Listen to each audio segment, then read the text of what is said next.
Place maintenant à la chronique culture de 64 minutes. Isabelle Soler s'apprête à nous rejoindre. On commence ce soir avec une toute jeune chanteuse, Cléa Vincent. Je m'y attendais pas.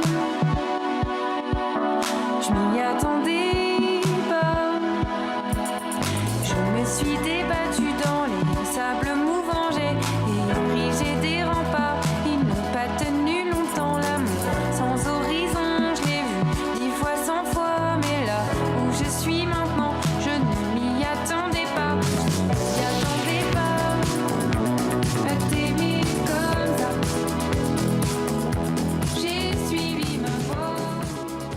Bonsoir Isabelle. Bonsoir, Ravie de vous Romain. retrouver. Qui est donc cette jeune artiste? Eh bien, c'est une jeune pousse représentative de la vogue de la pop sucrée qu'en France, on aime ou on déteste. Un exemple, le journal Libération l'a baptisée Nian Nian Style. Je vous laisse imaginer de quel côté de l'amour il se situe. Cléa Vincent, elle, dit qu'elle n'est pas niaise mais naïve. Bah, c'est très différent. Et avec ou sans le soutien de Libé, Cléa Vincent, elle poursuit son chemin. Oui, et un joli chemin. Elle sera le 15 juillet au Francophonie de La Rochelle.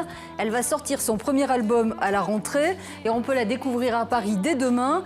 C'est sur la scène de la Loge à Paris. C'est une salle dédiée à la jeune création.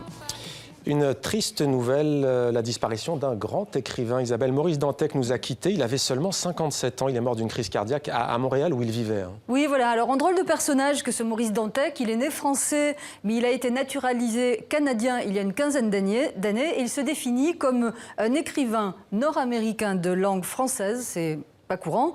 Il a d'abord écrit des romans à cheval entre le polar et la science-fiction. Sirène rouge et Les racines du mal sont de cette eau-là.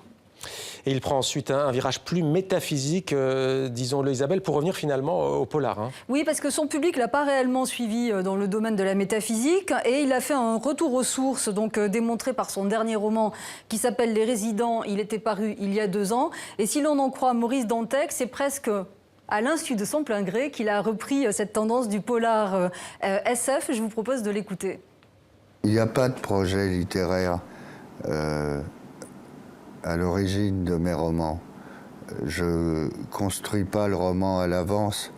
Le roman se construit en avance de moi. Ce qui fait que, plutôt que de remplir les cases d'un storyboard, des personnages se mettent à vouloir vivre, à exister, à avoir une voix, à avoir une parole, même si parfois c'est par le silence. Et donc,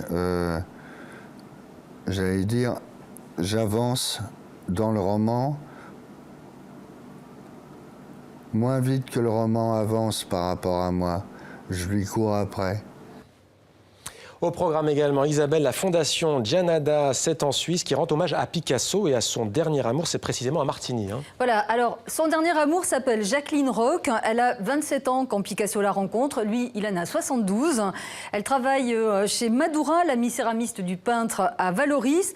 Ils ne se quitteront plus. Picasso a eu 9 muses, mais seulement 2 épouses, et Jacqueline est la deuxième. Et c'est à leur couple, Isabelle, qui est consacrée cette exposition intitulée « L'œuvre ultime hommage à Jacqueline ». Oui, c'est une très belle exposition. Alors, Picasso peint Jacqueline sans relâche dans leur château en Provence, tandis qu'elle le photographie assidûment. Je vous propose de découvrir.